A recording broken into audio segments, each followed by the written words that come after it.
now tuned in to the SD Experience Sports Podcast. We back at it again. SD Experience. I'm your host Shamir. We got Ellis on the show, and we got a special guest, man. Before we even get into who this guy is, I want to tell a little story. Me and him been at it for a long time. Like, we've been teammates, we've been rivals, we've gone through the trenches together, we've headbutted each other. Look, we done did it all, but through thick and thin, I can stand on it. That's a good guy. Jonathan Blount on the show. What's up, bro? Man, what's happening with y'all, man? I appreciate y'all having me on. And, man, ready to get into it, man, for sure. Bet. Before we get into anything, bro, how you get the name B5? Talk to us about it, because the whole city know you as B5. And when I say Jonathan Blount, they're going to be like, what? Who is that? Yeah. So B5, where did that originate? Man, it's crazy, man. Like, I have a lot of people that ask me that. And it really started out as a joke, to be completely honest with you. Freshman year, BT, first day of practice, walked in, and Dale Hines, shout out to Dale, man. First thing he said when he saw me is like, oh, man, that dude look like one of them cats from the B5 group. And as you know, at that time, B5 was popping. You know what I mean? They had a couple tracks out. So it really started out as that. And then next thing you know, man, it was like in the hallway, what's up, B5? What's up, B5? And normally as a joke, and it kind of just took off to the point to where, like, it stuck. And you know, man, I rolled with it and, you know, embraced it, you know what I mean? And, you know, as you get older, it becomes a part of you, and then you start dropping the B, and then it becomes 5, and you know what I mean? And for those that didn't know, I wore number 11 in high school, right?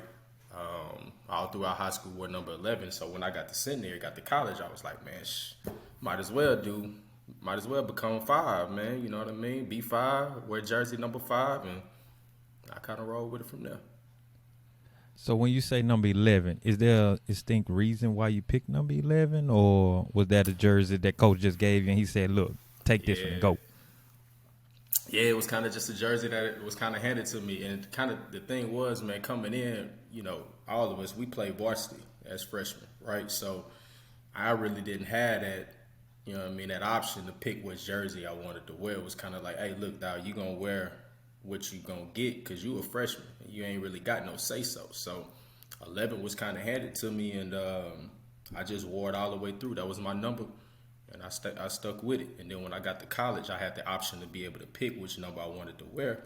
And I was like, man, 11 don't really have no significance. It don't really resonate with me. So, you know, that's when I switched it over to 5, just because of, you know, the history that I had with that number. No doubt. So everybody know you're in Shreveport, Louisiana, and the surrounding areas. So for those who've never been to Shreveport, paint a picture of what you know is Shreveport to be. And I know you come from a certain area in Shreveport. So for those who never been to Shreveport, what is it like?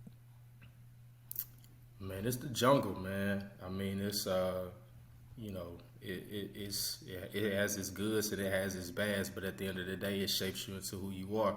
You can either embrace the good side of it and make something out of yourself, or you can embrace the bad side of it, man. And you know what that always ends up, where you always lead to when it comes to that. So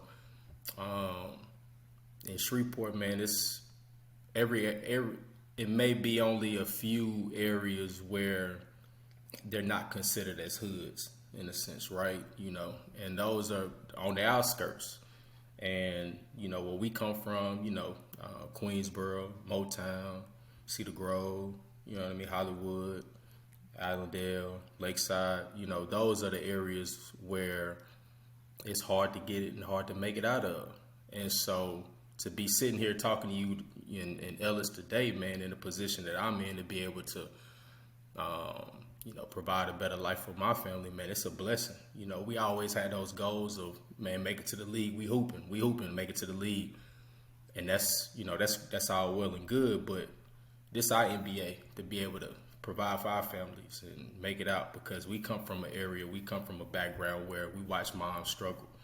You know, we had to get it how we could, you know what I mean, because of that's just the lifestyle and the way that we grew up. So to be sitting here talking to y'all, man, not ever to be in trouble, you know what I mean? Not ever to get myself in a situation that put my family in jeopardy. Man, I'm blessed, man. I'm humbled, and I don't take that lightly at all. You were always cognizant and mindful of what you wanted in life. You always had dreams and aspirations. So where do you get that from? Let's kind of take it back a little bit as far as your childhood. How did you grow up? Who did you grow up with? What was your household looking like for B5 growing up? Yeah, man. So single mom, you know what I mean? Kind of, the same story that you normally hear growing up in the inner city. Me, my mom, and my sister. That was really all I had outside of my grandparents as well. And which is crazy, man. So I was born in Shreveport, right? Shumpert Hospital. And then my mom, she actually left and moved to Dallas and left me with my grandparents for, a small period as I was an infant, and came back and got me and moved me to Dallas. And I spent literally grade school, so elementary all the way up to 7th grade in Dallas, and then moved back to Shreveport to be closer to family.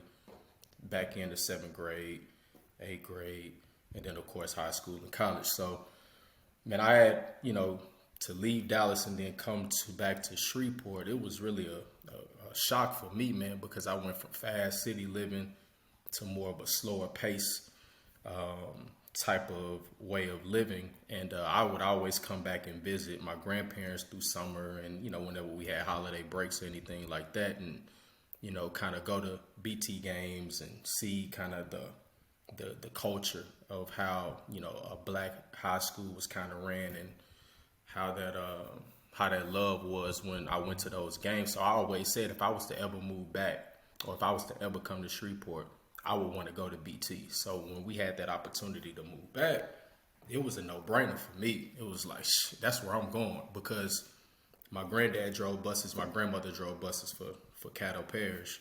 And when I would go back for holidays, they had the CMB tournament back then and all of that, which is what the airline tournament at this point now, the Holiday Classic. I would be at those games, man, watching. And I was like, damn, they ain't had it in Dallas, man. We ain't got it like that. It was more spread out. So moving back, man, I was like, BT, that's where I'm going.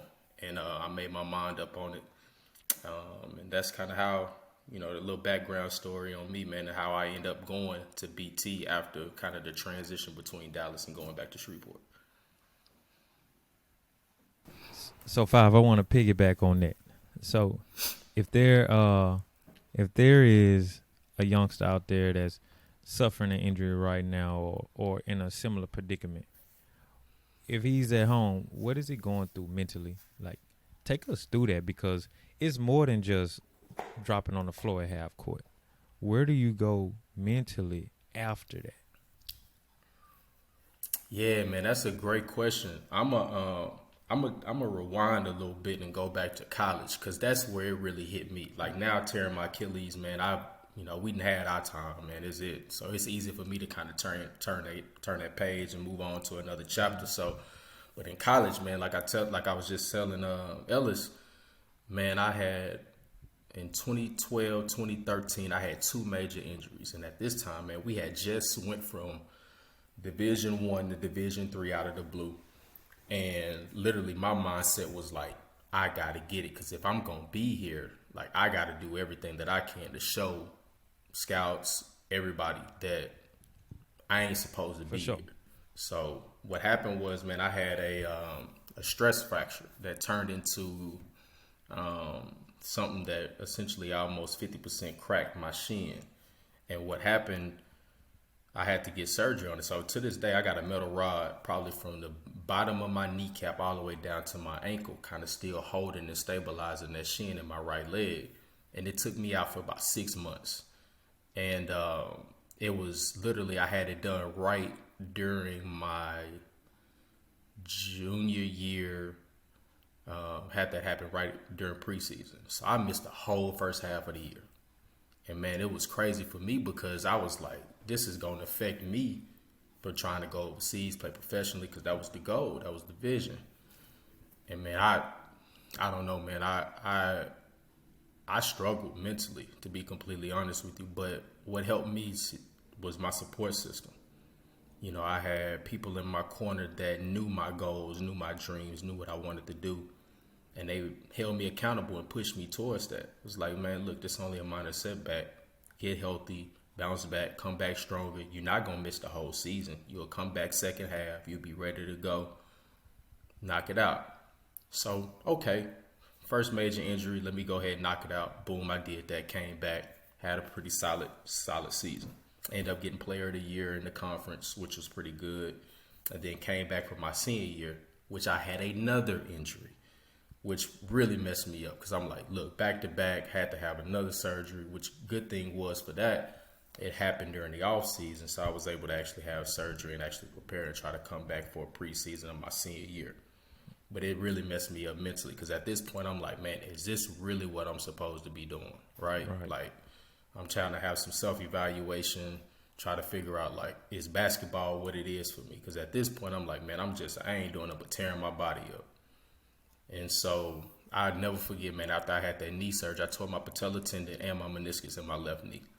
And I'll never forget, after I had that surgery, man, I sat in the bed literally crying, just going like, this it. I ain't going to be the same. I ain't going to play overseas. I ain't going to play professionally. And my grandmother, right, she came in, she prayed for me, and she told me, she was like, look, son, you got to do what you got to do to meet the goals that you want to make. And she said, you got to believe in God. Now it's time for you to lean on your faith. It's time for you to put your trust in God. And that resonated with me. And another thing also, my wife, now, we weren't even talking at the time. We was kind of on and off. But she's, you know, my wife, Courtney, now, she came to visit me at my grandmother's house. Wow. And, yeah, it's crazy, right, how things come full circle. Yeah, she came to visit me at my grandmother's house. She was in town. She knew I had just hurt myself, and she pulled up on me. And she saw me sitting there. She was like, Jonathan, that ain't you. She was like, I know you better than that. You much more mentally stronger and tougher than that. She's like, bro, you need to get up out this bed, man, and handle your business and get back right. And that was the first time I actually got up and actually started trying to be mobile when she came and saw me. So, man, for the youngsters out there, man, that think they have to be Superman or that it's over with, you got to lean on your support system. You got to lean on your faith. You got to lean on your foundation and what got you to the point that you at right now, because injuries ain't nothing but obstacles. And you're going to go through obstacles your entire life. You know what I mean? Thanks. So the thing is, man, deal with it, buckle down, come back stronger. It's just another way for you to build this, right? And that's what I did, man. But if it wasn't for the people that I had in my corner to lean on, ain't no telling where I would have been. I ended up coming back, got player of the year. I probably had the best season of my life ever, like to this day. Like, I don't think I've had a better year in any aspect of basketball than my senior year in college at Centenary. And, yeah, man, was able to go overseas after that. And, so it all started with the people that I had in my corner, man. So youngsters out there, man, if you hear this, if you're listening, lean on your own faith, lean on your support system, and know that it's just only a minor setback for a major comeback. Facts, dog. Look, you just touched me with what you just said, because for your current wife, who was, your girlfriend back then, to believe in you and give you that motivation and give you that extra push back then that you didn't even know you got where you guys would be today. And right, look at y'all now. She was always in your corner. She held you down and she helped you up, bro. Man, that's big. She was always invested in you, and you returned that tenfold. God was always in the mix of that, and your grandmother was the one that set that foundation, man. That's a beautiful thing, bro. Absolutely. Man, you talked about overcoming obstacle. Go ahead, Ellis. Those are the type of women that those are the type of women and people that you need in your corner. That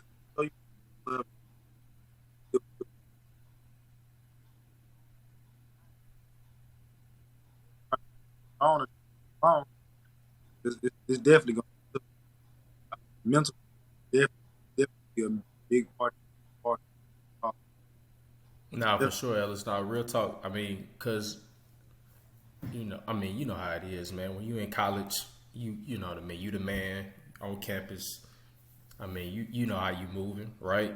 You looking for some decoration at any point. It don't even matter Yeah. what kind you can get. You know what I mean? So you don't really see what's in front of you, and you don't see what the future can may hold when you dealing with women, right? You just on to the next. And at that, I think that was probably eye opening for me at that time because it was hard for me to actually put my trust in anybody in a sense to where I could be vulnerable to, especially a woman, Hey, it's right? scary At being that point, vulnerable, you know what I mean?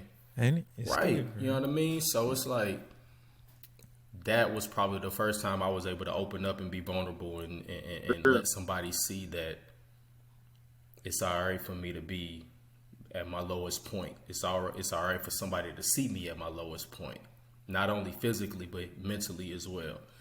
And we still to this day, man, talk about that situation. Even now that I tore my Achilles, man, it brings it kind of full circle again. And you just know you got a good one in your corner, man. You got somebody rocking with you through the thick and thin. And it all started that day. What we looking at? Almost 8 years ago. Bro, you talked about overcoming obstacles. Overcoming obstacles. Let's take it back. Let's go back to BT. BT is an obstacle in itself. Okay. If you've never been to Booker T. Washington in Shreveport, Louisiana, take us on the campus. What does it look like at BTW?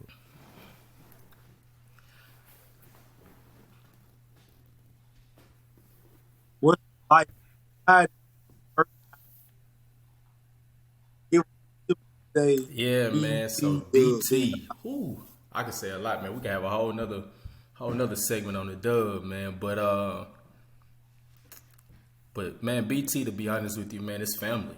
I mean, we didn't have that many students due to all of the crazy stuff that was going on at the time with the lines and how they was redrawing things, man. But the thing is, man, anybody from the Lakeside, Allendale area, it's love, it's family, and everybody know each other, everybody family with one another. And when I say family, I don't mean like, oh, we friends, we grew up and now we brothers. No, I mean like literally that's my cousin. You know what I mean? Like I know your mama because that my mama and your sister and my mama and your auntie are related. Like it's to that point. And man, my experience at the Dub, man, I wouldn't replace it with anything. You know what I mean? Just because I was able to meet some genuine people that I'm still cool with to this day, and that literally I ride for anything. They can pick up the phone and call me at 3 in the morning, and I'm there. And so that type of stuff, man, is what you hang your hat on when it comes to BT. Outside of all the crazy stuff that went on, man, and the education system and all that stuff, man. But because at that point, man, Cato, we all went through that, right? Y'all went through it at Huntington just like we went through it at the Dub. So it don't make no difference from that standpoint because we all read the same books.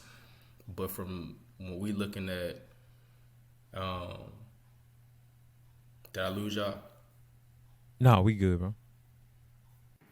So 5 at BT. Name some of the greats. If you were to name any of the greats over there at BT, who comes to mind when I say that word?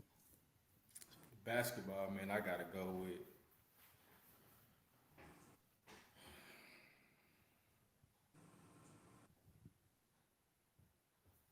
Woo! Tyrone's A definitely long one of time, baby. man. It's a lot, man. It's a lot. Tyrone Hamilton definitely one of the greats.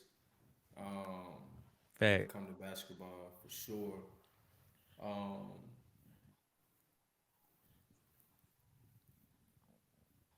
Brock Brooks, definitely got to give props to him. Facts. Brock is definitely one of the greats, and these are people that I know personally. So if I leave anybody off the list that have played before my time, and I apologize, but these are just people that I know personally. Um, 5. Let me piggyback on Brock. yeah, Hey, go ahead. a lot of people don't know. Uh, I was a youngster coming up. I think Brock was maybe 2 grades ahead of time. And he was agile, athletic. Dude could get up and down the floor and get in the air. I remember this one time, Illis, you probably remember. We was walking in the Guard him. tournament, I had to guard him. So I know. Yo, bro. We in the tournament. We was, I think, an airline tournament. This dude, he's doing a reverse dunk as I'm opening the door. Looks in the door and get like the salute. I say, oh yeah, yeah. what a real thing. Nah, Say the yeah, real man, thing. Brock, yo, and the thing is, man, just as much as he was a fool with it on the court, he was just as crazy on the field. Like, dude, like I'm talking about pure athlete, and the thing is, man, this was all raw. Like, Brock wasn't in the gym, like working on his game, working out. Like, this was just, all right, I'm coming Period. in the gym. I'm just about to go. Give me a jersey, give me some sneakers, and we about to get after it. Like that was Brock, and so it's only I can only imagine, man, what he would have been if somebody would have got their hands on him and actually, like, you know what I mean, molded him on something. But yeah, Brock definitely, man, one of the greats. Tyrone Hamilton for sure, one of the greats. Those two for sure at the top of the list. Football wise, you got to go Jeremy Jefferson, man. That man there, bro. Still, I think to this day, still hold a rushing record. You Mr. know what Street I mean? Composure. Yeah, For yeah, sure. yeah. What your body look like? Shout out What JJ. your body look like? I, Yeah. Y'all go But nah, Instagram, man. Facebook. What your body look like? For sure, for sure. But yeah, man, that's definitely some, man, that I can just name off the top of my head that I'd probably say Mount Rushmore, BT Sports, them three for sure on that list. All right, so let's take it to when you were playing at BT. Uh, Okay. Take us in the locker room. What was your coach like? Coach Rilliford. How did Coach Harris get in the mix? Take us there. So yeah, man, Coach Rutherford was great. You know what I mean? And I ain't trying to,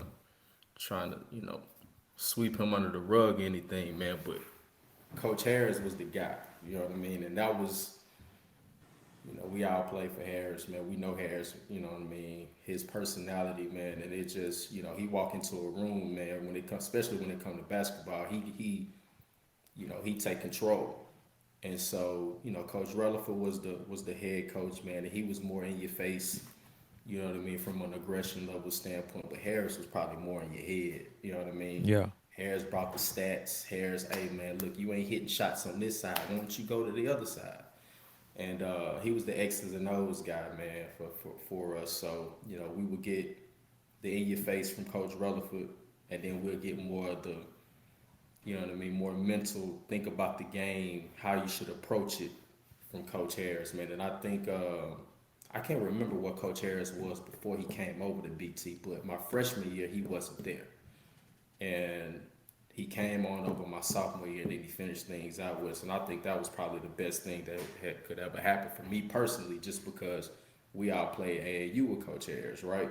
yeah. So for him to come over, it gave me, a little bit more of insight into what I needed to do to be able to get on the floor and play when it came down to actually playing when it came with the round ballers with all of us. Because, man, I mean, shit, you think of the round ballers, bro. You think of, I mean, if You you was think of somewhat, Shreveport legends. man, look, Right. if you was somewhat good or If you wasn't decent, on the round ballers, you wasn't nothing. exactly. And now you think about all the AAU teams that they got services through Shreveport, Bossier now, like, no. It was the round ballers and it wasn't nothing else after that. Express was kind of coming up a little bit, but it was literally the round ballers. That was the premier AAU team you was trying to make it to. So with Coach Harris coming over, man, it kind of helped me because I wasn't that good. And I'll tell anybody that. Like, I didn't probably start turning into the player that I was going to become probably into my junior year. Um, and so it took me a while to actually develop. Where it's like, Mir, you, Tugger, y'all came in off the rip. Charles Winborn off the rip, and was literally Winborn. like, yeah, shout out Winborn, and like y'all was those guys immediately. And so I would always look at that and be like, damn, how do I get there? And that's kind of probably where the competitive rival probably started between you and I, Mirrors, because I would always see you and be like, all right, bro, how do I get there? How do I get that type of reputation? How do I get that type of love in the city? what do I need to do? And so with Harris coming over, I shared that with him. I was like, man, look, Harris, man, like I'm not as good as I probably thought that I was. How do I get here? And he showed me how to do that. And that's kind of what helped me get to the point that I was able to get to and learn the game and learn how to get better at the time and the energy and effort that I needed to put into to be a great high school player to get to college and then eventually play overseas. Yeah, Coach Harris was definitely one of those Shreveport legend coaches, for sure. Yeah, and it's crazy. I actually just saw him. He was actually out here in Dallas about a couple months ago, and he shut it down. He's actually done. He last tournament, and he not coaching no more, man. He passed the program over, and What? Yeah, Harris haven't passed the torch, did he? Hey, look, Fire, you know we gonna on the show. Look, when he get on the show, we're gonna have to sit him down. That gotta be a face to face. I need for him to get whatever he drank, whiskey, vodka. Uh Hey, he hey, got yo, some ball to tell. nah, for real, man. Harris the goat, man. Like you gotta, Nah, Harris the real goat. These he the kids be goat. throwing that word around. Nah, yeah. Nah, he the truth, man. Like none of us would be where we at if it wasn't for Harris, bro. Oh, facts, He didn't touch a lot of us, bro. Like we can only hope to touch as many lives as Coach Harris has, man, for real. bro. Hey, son. I just be sitting back thinking, did Harris even hoop? I never even thought of that. Like Nah, my entire life until I got grown. nah, for Like, real. did Harris hoop? Cause he was such a good coach. thanks. And thing is, he had a play drawn up for everybody's strength, which was crazy. He had the Easy. live play for you and Tugger. He Easy. had 22 for Lou. He had like it was it like I dog, yeah, he'll fool with it, man. Shout out Harris, man. Bro. Bro, look, so don't worry, I'm chop all that out. We kind of pick up right there with we're gonna talk about BT again. And so Five, talk to me about y'all roster. You said it's a lot of guys on your team that you're still in contact with this day. You have a great relationship with. Talk about those guys. Who are they, and how did you guys gel so easily? Yeah, so I'm gonna kick it off with Big James, man. Big Hub. Big hug. Uh yeah. Let's kick it out. That's my ace right there, man. And you know, that was he was one of the ones that was on the roster. Munchie. You know about Munchie, Mir. No Uh Munch, Big Munch, oh, shout out. that's another one of the bros there, man. Shout out Munchie. BJ, Bobby Mosley. Jizzle. Yeah, B Jizzle for sure. Who else do we have there? Of course, Brock was there. Um, you know, then we got, guys that was like real deal hood guys that came in and was just like, damn, where this guy come from? Like shit, we ain't never heard of him. Bray Boy Brave. got all the rebound. Like I swear I promise you, probably the Dennis Rodman of high school basketball at the time. I had to battle him down there, so Yeah, then nobody like Bray Boy show up to the hey, game Brave boy work. It was work.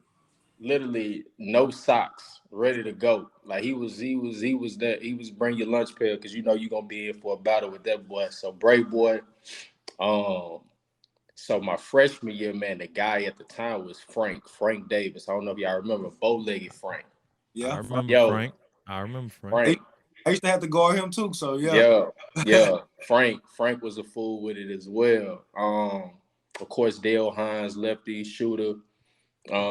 He was on the roster. And if I'm leaving anybody out, man, I apologize. But those are just some of the guys, man, that we had. Oh, Cassius. Got to throw Cassius out there, man. Got to Cassius. throw Yeah. Cassius. Yeah. Hey, who So, was the guy named y'all? Ty Tyrell. Tyrell Williams. So that year Tyrell. we actually was tied with Fair Park, number one, number two in the state that year. And that was, man, that was what, my sophomore year, I believe. Cassius is freshman year, James is junior year. So it was that starting lineup was crazy. It was BJ, Brock, Tyrell, Bray Boy, and then Sam Beasley. I Sam remember. Beasley. I That was the remember. 5 right there, man, that actually got it. You know what I mean? And we got second round of the playoffs, got knocked out by Storm Warren and Richwood, Rydell Harris and them boys out there. And shit, we ran into a buzzsaw with them boys, man. Cause shit, hell, wasn't nobody beating them, man. That team was loaded. But yeah, man, that was their roster, man. We was pretty good, man. I think we went 30-2 that year and lost to Richwood second round of the playoffs. And that was probably the best season we've had since I've been to BT. We didn't make the playoffs my junior year, and then we ended up going back and making the playoffs my senior year, and we lost to Rayville my senior year. Hey, kind of talk about our battles. So you talking Yeah, Huntington, you talking BT Dub, and this man, is y'all was before. the standard, bro. Like I got so tired. I used to tell Cal, because Cal stayed in Queensboro with me, literally a couple streets down, Cal Jones. And I used to tell Cal, I was like, bro, I swear to God, bro, I used to hate that damn clap y'all did. Like, I couldn't stand it, bro. Like, I used to, bro, I'm telling you, man, it did something to me. And I never forget, we, our first battle, Mir, was the freshman year. We played y'all in the freshman tournament championship. That was probably the first battle. And we came up short.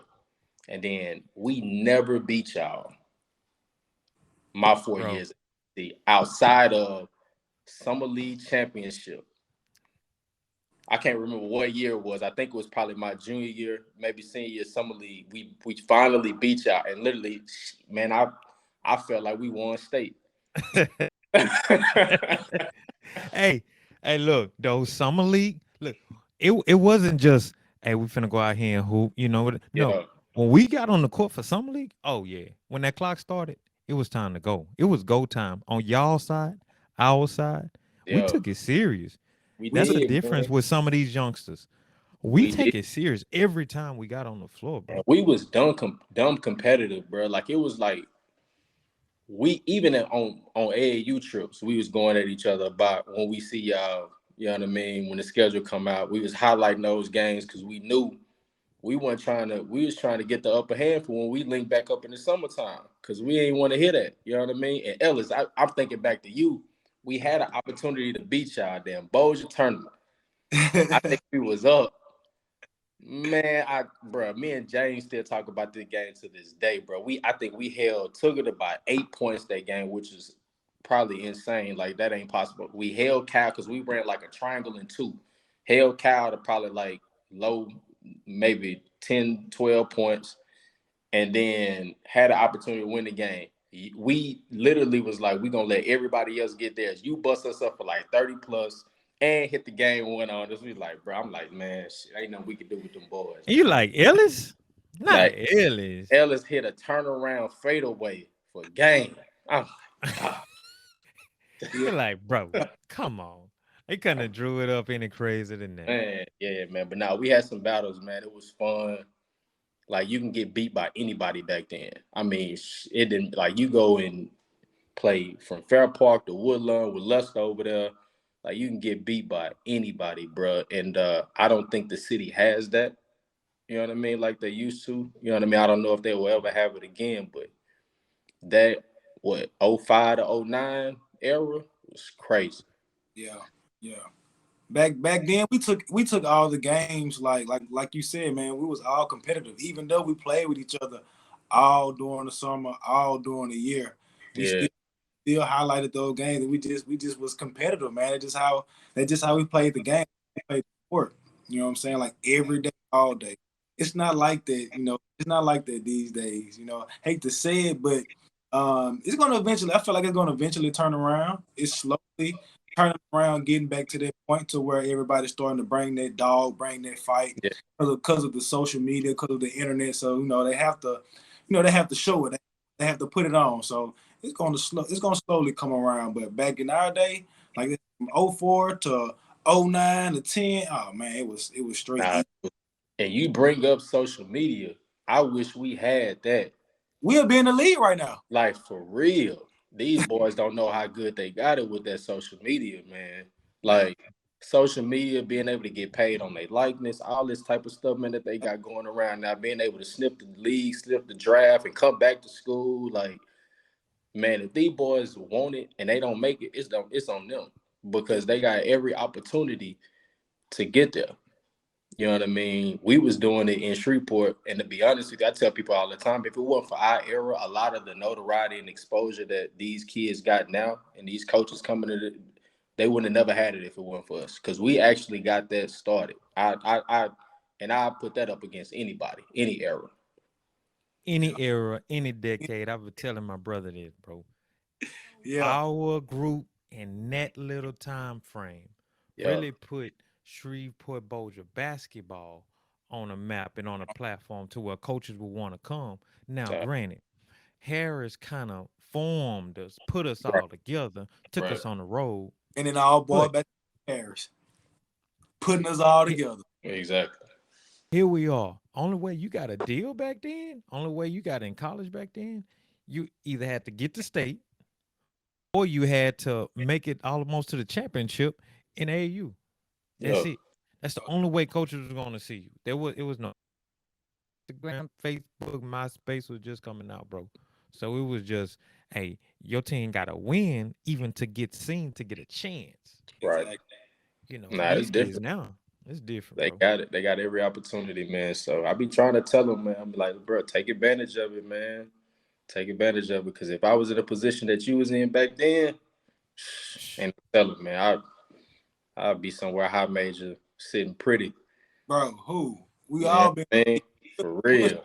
probably still be in the league. Like for real. At Just least snipped it or something, man. Playing high level Euro League somewhere, something, you know what I mean? Like, playing. No, bro. Five. Kind of talk about your high school ending. Let's talk about the ACT and SAT, yeah, man. educational So side. What was that like? yeah, so grades was never an issue for me, man. A lot of people don't know I actually graduated valedictorian of BT '09. You know what I mean? And That's what's up, son. yeah, so I actually always, had the academic side as a fallback for me. Because like I told y'all in the beginning, man, I wasn't that good. Like, I mean, I'm just be 100 about it. And so I took my education very seriously because I always knew that basketball wouldn't last forever. I had dreams of getting to a certain level, but I always had that fallback. And I think it goes back to my foundation, my mama, my granny. They instilled that in me. Like, look, Jonathan, you got to make sure that you get your education as well. So, and I'm super competitive too. And I'm like, all right, if I could be the top of something, I'm gonna work for it. So, I ended up getting a 26 on my ACT first time. So I didn't struggle with that at all. So I had the opportunity to be able to go to any school I wanted to, coming out of college on a full ride from an academic standpoint. However, that wasn't what I wanted to do. You know what I mean? Like I wanted to hoop, I wanted to play ball. So everything that I did coming out of high school was always centered around basketball. And I tell a lot of people this, like to be honest with you, if it wasn't for basketball, my grades would have been where they were. You know what I mean? Because basketball actually drove that for me. Keep Um, going. yeah, it drove it. I mean, that's what it did. You know what I mean? And so, um, looking back, I appreciate, you know what I mean, to be honest with you, not peaking so early in school from a basketball standpoint because it drove me to get better. It gave me reasons to continue to keep um, finding where I can actually maximize my talents. And then on the flip side, it pushed me in the classroom as well. Like, all right, Jonathan, if you want to get here, you may not be good enough to get a full ride on the on the athletic scholarship to the college that you want to go to. Because I really, you know what I mean, I wanted to go to Duke. So I was like, shit, if I'm gonna go to Duke, hell, I gotta, I Gotta gotta be get it. here in the books, right? And so, of course, as you get older, man, you start setting realistic expectations for yourself, Right. right? And I was like, all right, Duke is probably not a possibility. but I can go anywhere in Louisiana with this. And so, but as I got older, as I kept working on my game, my skills, my basketball skills started catching up to where I was academically. And so that opened up the opportunity for me to be able to go to Centenary, as we all know, very, very uh, prestigious academic school. Big on academics. Yeah. And so that opened up an opportunity for me to be able to go there. And crazy thing is, man, and I know you was talking about, back in a high school, but going into college, I didn't, I had maybe, I had two offers. I had Southeastern kind of doing, kind of hanging, and I had a couple JUCOs, and then I had Southern, of course, and I had Grambling as well. But I kind of X'd them out because I didn't want to go to Grambling. But Centenary kind of came into play after Charles Winborn decommitted from there, and I that remember opened. that. Yeah, Yeah. Charles signed there and ended up decommitting and going to Loyola in Chicago. And that opened up an opportunity for me because right before I graduated, Coach Harris reached out to me. He was like, "Hey, look, man, Charles actually decommitted, and they have an open spot for it, and they need a guard, and you were on their recruiting board." And so I ended up going in, meeting with the head coach, kind of talking through, ended up looking at the schedule, seeing who they played, seeing what conference we was in, Summit League. I was like, man, this what's up, man. I need to get here. Played Memphis right off the rip. Like, I was like, man, this is Good exposure. where I need to be, right? And so I ended Facts. up making that decision solely based off of basketball. And that's kind of how I ended up at Centenary. Yeah. Talk about campus life. Talk about now. You walking around campus. You're on the team. What is it like? Because I've never been on Centenary campus. I've been in the Gold Dome. So tell me what it's like. Culture shock, bro. Coming from BT, going to Centenary, culture shock. Man, look, I'm gonna tell you, I'm gonna give you a real deal story. I've never told anybody this, so it's juice.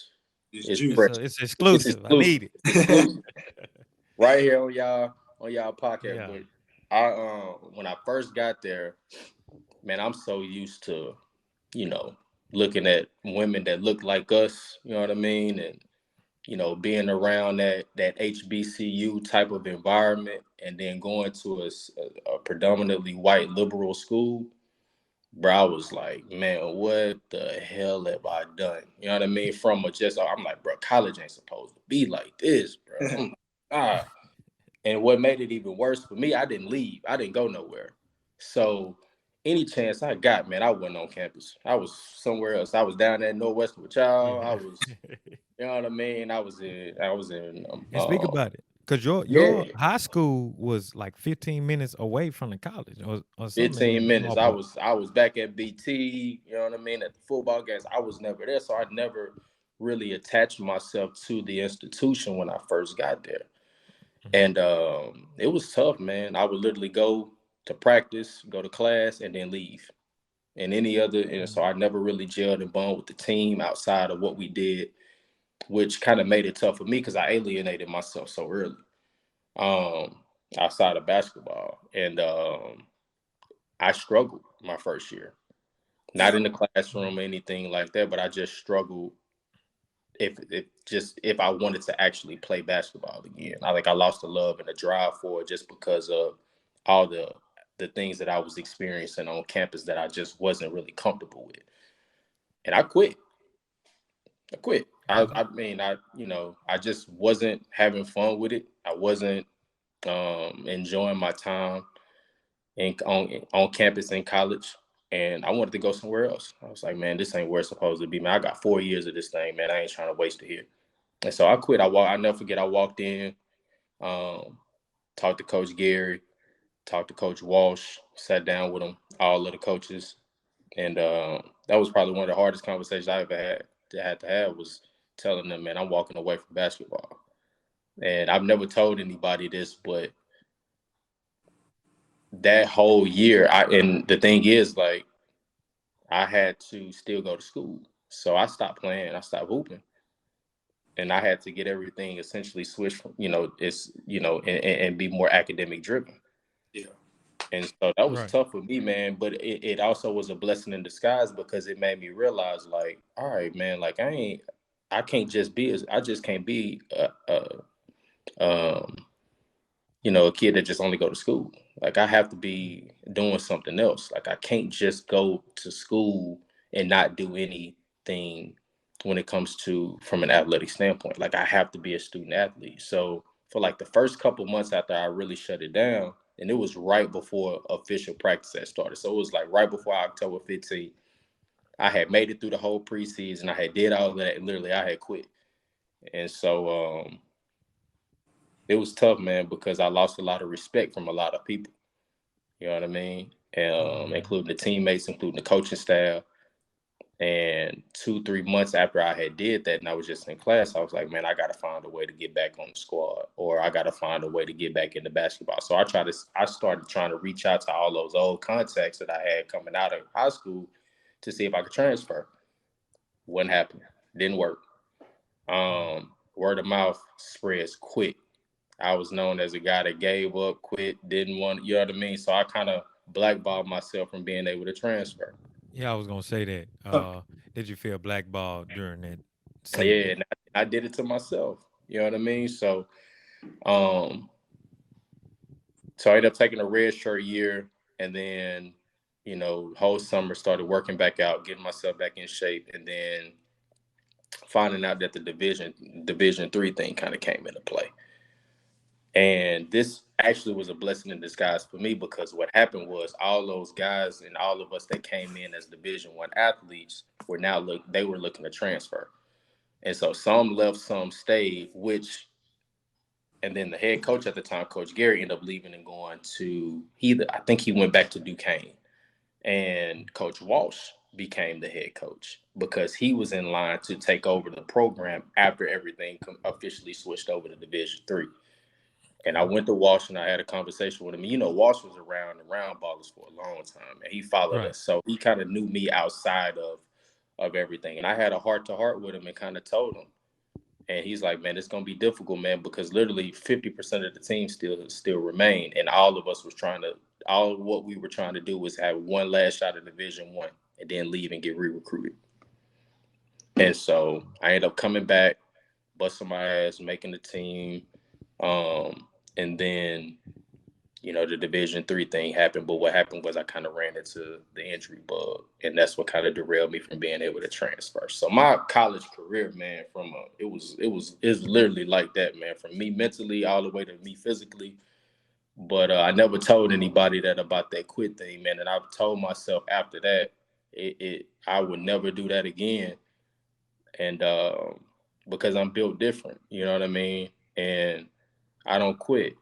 And that was the one time that I did do that, and I ain't feel like myself. So um, just because things are difficult and things are challenging or things are different, don't mean you run from it. You embrace it and you fight and you tackle it head on. So you live and you learn, man. But that's where mentors come in. That's where people in your corner come in. That's when you have conversations with people. And I didn't do that at the time. I was fresh out of high school, didn't really have nobody to really turn to and talk to when I was going through difficult things. So as an adult, as a man now, when I see kids struggling or see kids kind of going down that wrong path, I try to scoop them up and be like, hey, look, man, I did that. I've been there. Don't do that. You know what I mean? Because I know what it feels like. You know what I mean? Because our ticket, all of us coming from Shreveport, was sports. yeah. So did school make you lose that passion for basketball, or was it was? Yeah, man. It was kind of everything, man. It was the culture of kind of how things were at school from a campus life standpoint. Yeah, and then it was also, to be completely honest with you, man, the grind. Like I didn't expect, like we practiced, right? We practiced at BT. We ran at BT, but I was not prepared for college conditions. I was not prepared for the grind of what Division 1 level basketball would bring. right? I just wasn't prepared for it. So when I went and when we started doing all of that, and the 5 a.m.s and the, you know what I mean, and the crazy conditionings that we were doing, and I was like, bruh, this ain't fun. This ain't fun. Like, Yeah. do I really? And then on top of that, campus life sucked. So I'm like, bruh, like I'm just not enjoying things at all. So it made me question, like, do I really want to do this? But after quitting and sitting and watching everybody else play, watching Shamir play, watching James play, you know what I mean? Watching Winborn play. Like it was like, bro, I'm supposed to be hooping right along with y'all. We all came up together. We didn't Right. all, this is what we've done.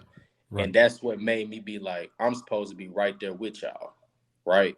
So it made me get my act together, bro, because I was sitting there watching my peers, guys that I hoop with, do the same thing that I was doing, and they made it.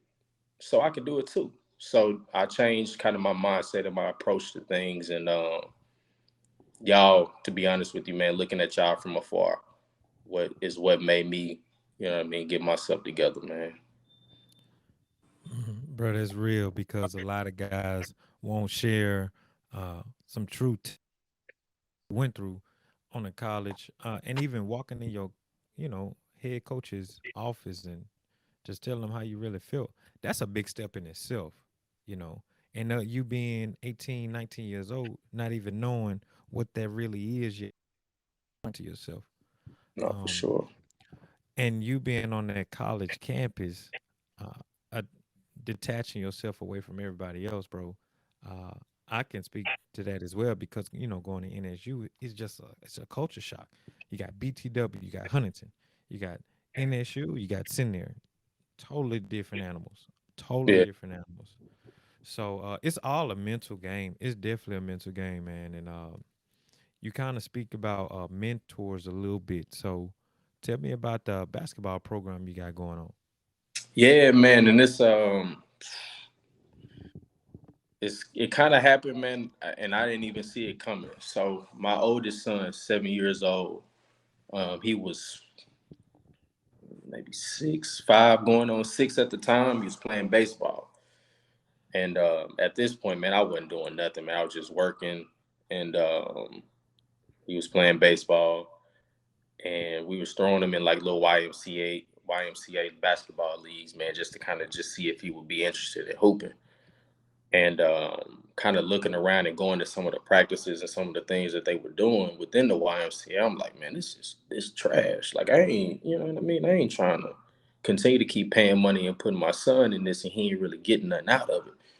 So we decided to put him in a more competitive league because my son, man, he was literally towering over everybody. Man, he's probably one of the biggest at the time, man. 5, 6 year olds you probably was gonna see walking around. A lot of people was probably thinking he was like 8, but so he wasn't really getting nothing out of it. So we ended up putting him in we ended up signing him up for a grapevine league, which was a little bit more competitive, and they allowed you to volunteer as a coach. And I was like, and my wife at the time, she was like, you ought to volunteer. She's like, you might like it, you might, and then it gives you an opportunity to work with Bryce.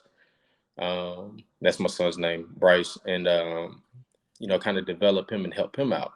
Turns out, after we decided to do it, his baseball team, they actually all wanted to join and wanted to play. So I was like, well, I'm volunteering. Y'all come on board. Like, I don't mind. And end up starting out my son baseball team, brought them on and literally developed a program out of them. And the first game we played, we lost by 1 point just because we didn't know the rules. We didn't know anything like that, man. But I saw that those kids was enjoying it. It was super competitive. So, man, we started practicing. I started putting stuff in, and we started winning. And I was like, man, I'm actually pretty good at this. You know what I mean? And so we did another season of it where we went 7-1.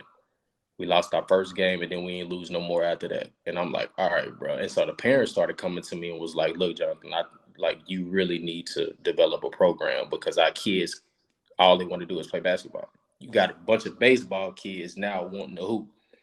It made me feel good, man. So I was like, man, I can't let these kids down, man, because that's what they want to do. You got 5, 6, 7 year olds asking you to coach them and mentor them, and who am I to turn them down from that, man? My son come Right. to me every day, happy to come, that his dad is coaching his basketball team. So that's kind of how it started, man. And then next thing more kids started coming on board because at the time, man, I'm just an independent guy that put together a team, and we beating like real deal programs that like been together for years. And like parents would come to me like, "Who are you? Who you with?" And I'm like, "Shit, I'm just a dad that's coaching this team." You know what I mean? So it's like it ended up turning into that. And my wife was like, "Look, Jonathan, you really good at this. Like you really need to consider putting together a team, putting together an organization." And she and I, we started working together and talking through things, man. And then next thing Blunt Force Elite is here. So I'm excited about it, man, and I'm looking forward to it. I got 2 8U teams right now that we getting ready to start this winter session in the Grapevine League, and then of course, summertime go roll around, and we're gonna be in some tournaments and gonna get a little bit more competitive. So we're moving more from a recreational type of deal to more of a elite competitive type of model, which I'm excited for because it's gonna push the kids to be better. It's gonna push me to be able to get in front of these kids and really give back because that's what it's all about. Oh yeah, that's dope, bro. That's dope. That's dope. Congrats. I appreciate that. Where can they find you social media wise? Yeah, so Blunt Force Elite on Instagram. We're working on the website right now. And then, of course, anything that you need to be on that social media page. So Blunt Force Elite. So BLOUNTFORCELITE.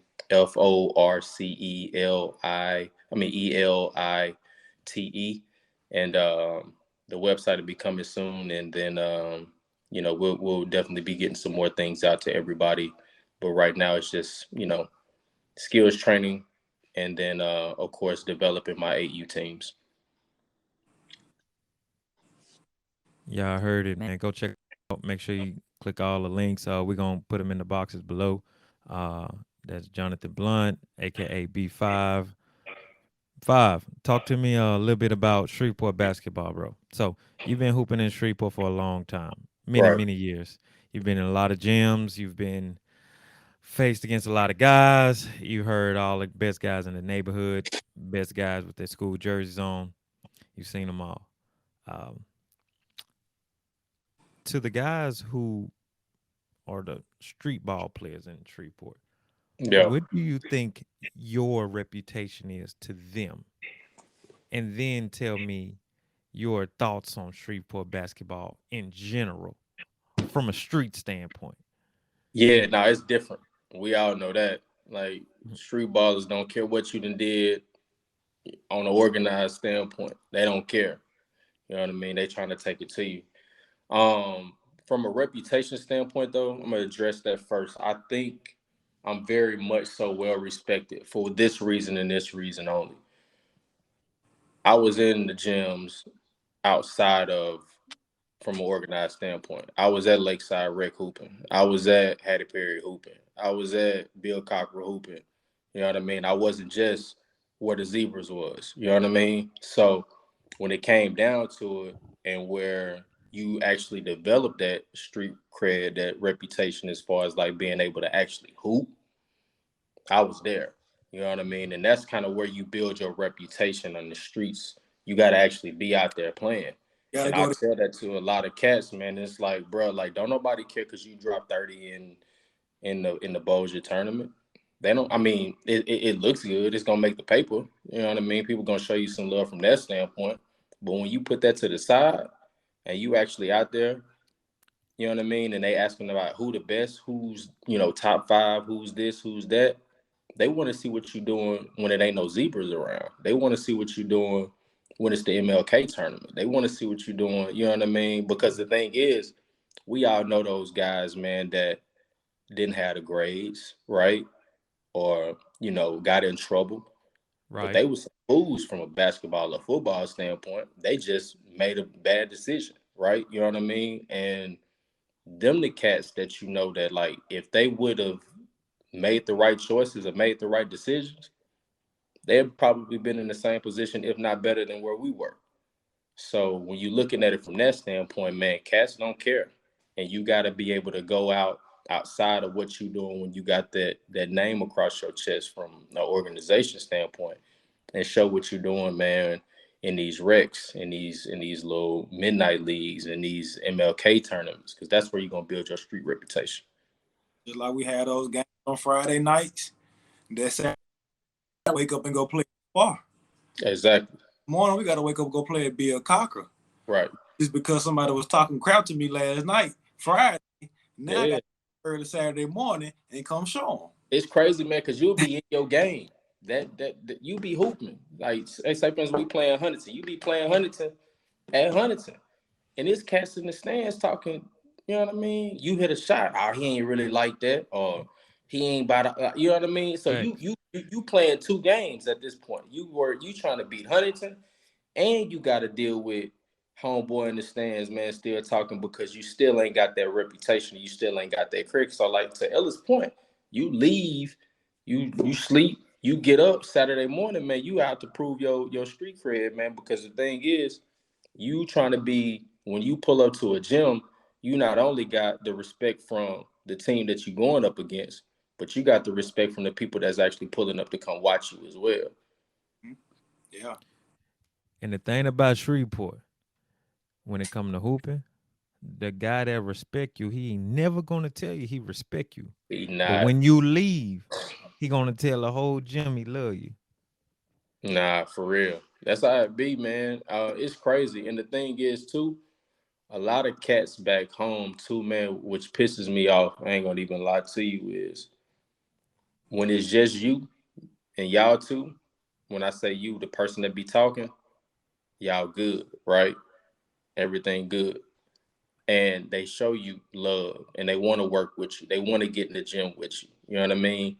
But as soon as they get around their people, you know what I'm saying? As soon as they get around their homies, they get around the hood. There you go. Yeah. Oh, that He ain't about nothing. He ain't, I got, right. And I don't like that. You know what I mean? Show me that same respect, that same energy, man, when you're around your boys. You know what I mean? So city got some growing up to do when it come to that. so five for the people out there, outside of Shreveport, but those particularly in Shreveport, and they may say, "Well, B5, I don't see him in the gym, or B5 didn't come around here, come around here." Is it a particular reason why you wasn't always in the rec gyms, or you wasn't always in these tournaments that they would like to see you in? Is there a reason for that, or that was just by coincidence? Yeah, it's definitely a reason. So in high school, even in college, man, to be completely honest with you, I was in the gyms, I was in the recs, I was hooping. But as you get older and you start realizing, like, all right, I can actually go somewhere and do something with what I'm doing, you have to start thinking and moving different. Because the thing is, them cats that you playing with and you playing against at Lakeside Rec, they trying to hurt you because they, I mean, are not even necessarily trying to hurt you. They ain't got nothing to prove. Yeah. You know what I mean? Not nothing to prove. They ain't got nothing to lose. You know Yeah. what I mean? And the thing is, if you mess yourself up, that's your ticket. That's your Yep. money that you throwing away. And so you have to think differently from that standpoint. It's like, all right, now I ain't changing, I ain't switching up. I'm still the same me. It's just now that I know that my talents can bring me some coins. So now I got to move a little bit different. I can't be out here hooping in the MLK tournament and break my ankle, and now I can't go overseas. You know what I mean? I'm missing out on my money. And so that, I think that is where there's a gap as far as, like, cats don't really understand that. They think, oh, you should be pulling up here just because you hoop if you want to make it, you know what I'm saying, a name for yourself. But in actuality, they don't understand, like, if I hurt myself, not necessarily saying that you trying to hurt me, but if I come down wrong on my ankle, or if I, you know, step on somebody trying to go do something, you know what I mean? Like, I'm messing up my money and you ain't gonna help pay my bills. You know what I mean? So this is my ticket up out of here. So now I gotta think and move a little bit different.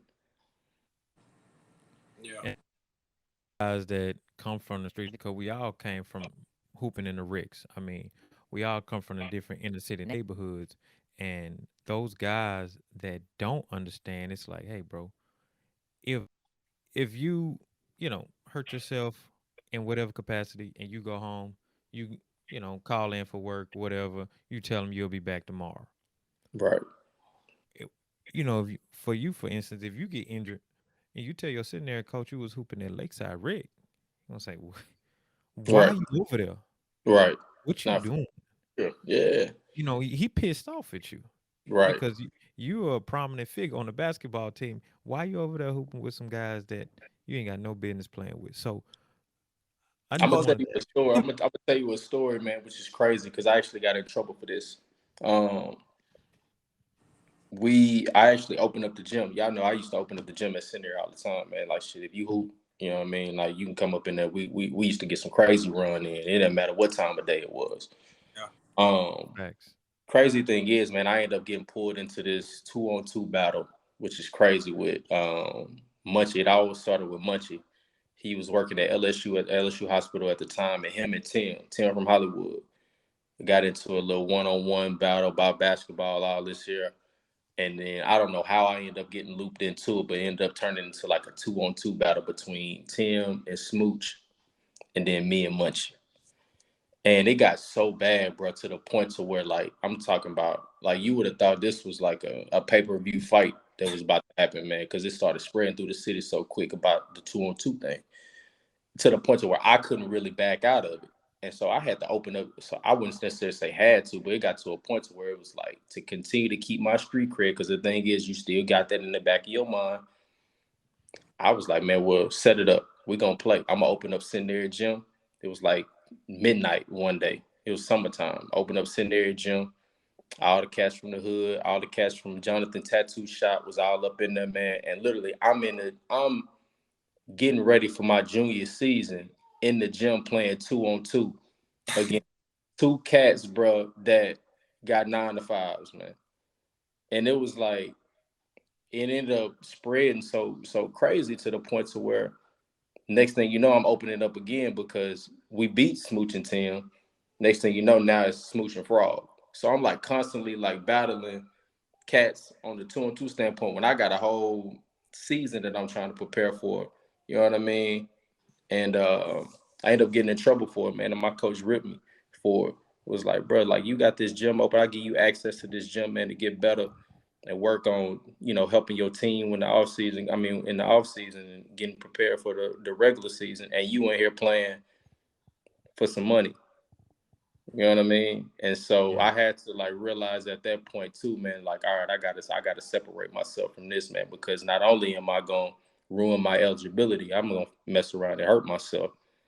You know what I mean? And put others that are not even in that situation, you know what I mean, in a very, very awkward situation to the point to where I can cause other people to lose their jobs. So it's a crazy thing that you got to deal with, man, when it comes to Shreveport and just trying to leave the streets behind you as far as like from a basketball standpoint.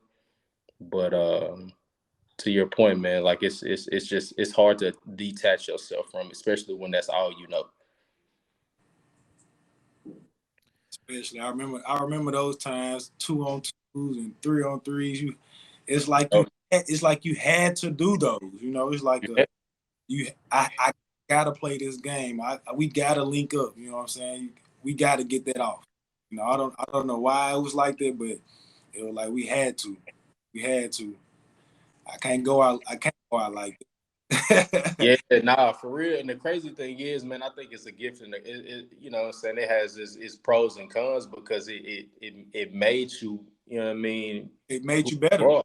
Yeah, it shaped your mindset from a standpoint to where, like, when you stepped on the court with your team, you different because you know what I mean, just because of how you built and just how your mind click and how it operate. Like this person in front of me, I'm about to kill him. I don't care who it is. 'Cause I know how to take it there. I just played for such a. Exactly. I just played for a stack I two know. weeks ago. You know what I mean? Like, so all I'm doing is playing for my, you know what I mean, my livelihood at this point because I'm trying to make money.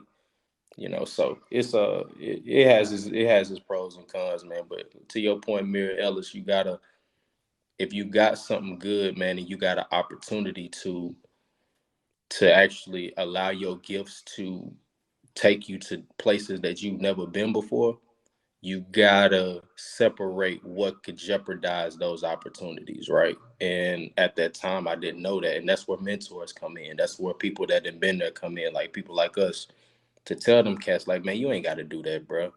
It's a time and a place, man. They were where they are for a reason. They made the choices that they made for a reason. Don't allow them to pull you down because of this. You know what I mean? You going somewhere, man. Let them boys see you on ESPN, man. Can't nobody take that away from you. Yeah. Facts, man. Bro, you just said a lot right there. Shout out Frog, Smooch.